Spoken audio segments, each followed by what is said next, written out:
Imagine a man responsible for the disappearance of hundreds of young girls.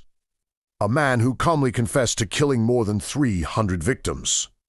A man who walked through poor villages, smiling, talking politely, while hiding a horrifying secret.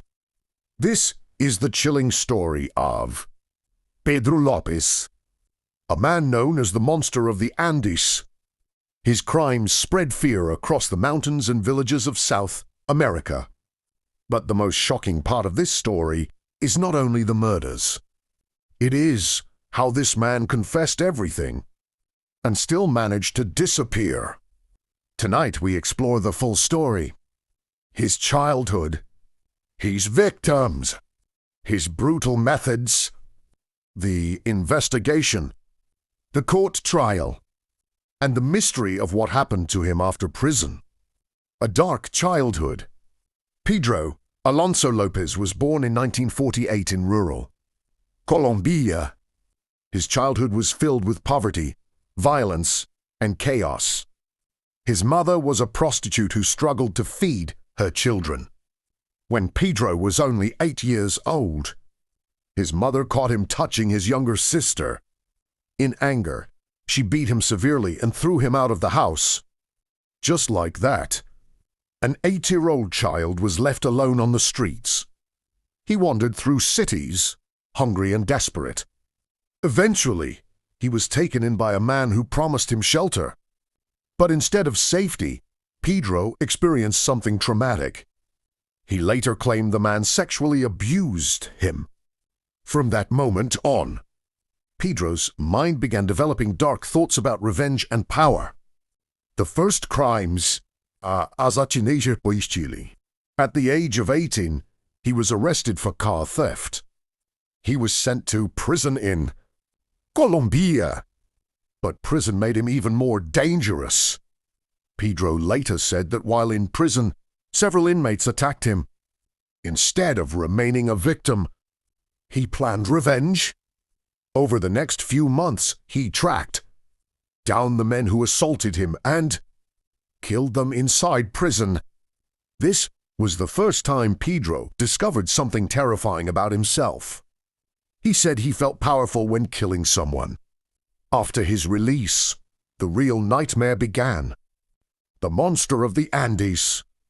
In the late 1970s, Pedro Lopez began traveling through remote villages across the Andes Mountains. His main targets were young girls between the ages of 8 and 12. Most of them came from poor indigenous families. Many villages had little police protection. Children often walked alone through markets and roads. Pedro used this to his advantage. His method was simple but terrifying.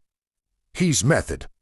He would approach a girl politely, offer candy or small gifts, tell them he needed help finding something, slowly lead them away from the village. Once they were far from people, he attacked them. Pedro strangled many of his victims. Others were killed after brutal assault. He often buried them in shallow graves in the mountains. Sometimes he returned later to visit the burial sites. The crimes continued across 3 countries: Colombia, Peru, Ecuador.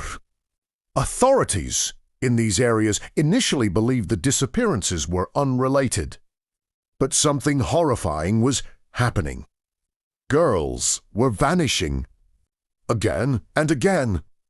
Their victims. Pedro Lopez later confessed to killing more than 300 girls. Investigators believe the confirmed number may be around 110 victims. Most victims were from indigenous communities. Their families were poor and often lacked resources to search for them. Some of the locations where victims disappeared included remote villages in Ecuadorian mountains, rural markets, mountain roads where children walked alone. Pedro specifically targeted areas where police presence was weak, families were poor, missing cases were rarely investigated. Some investigators later called him the most prolific serial killer of the 20th century. THRS. In 1980, something finally went wrong for Pedro. In marketing. Ecuador, he attempted to kidnap a young girl. This Chimi. People saw him. Villagers captured him and were furious. A mob formed quickly. They planned to execute him immediately. Pedro was nearly killed by the angry crowd. But a local missionary intervened and convinced the villagers to hand him to police instead. That decision changed history. The investigation. At first, police believed Pedro was just another kidnapper. But during interrogation, he began talking. And what he said shocked everyone.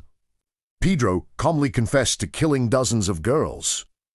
Investigators did not believe him at first, so they asked him to prove it. Pedro agreed. He led police officers into the mountains.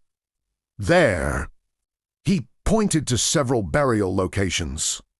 One by one, investigators began uncovering bodies. The confession was real. Over the following weeks, dozens of graves were discovered. Police confirmed at least 53 victims in Ecuador alone. Pedro continued confessing. He described killings in 3 countries. His total claim, more than 300 murders. Pedro Lopez was put on trial in Ecuador. At the time, Ecuadorian law had a surprising limitation. The maximum prison sentence allowed was only 16 years, even though he confessed to hundreds of murders.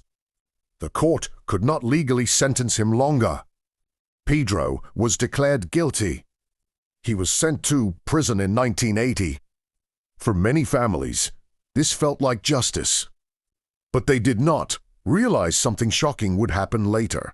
Chapter 8 menos de Shocking Release 22 00 menos 2 3:30. In 1998, after serving his maximum sentence, Pedro Lopez was released from prison. Yes, the man who confessed to hundreds of murders walked free. He was deported back to Colombia. Authorities briefly placed him in a psychiatric hospital. But soon after, he disappeared. No one knows exactly where he went. Chapter 9 menos distri 23, 30 menos 2 4:30. In the year 2002, Colombian police issued a warrant for Pedro Lopez in connection with another murder. But by then, he had already vanished.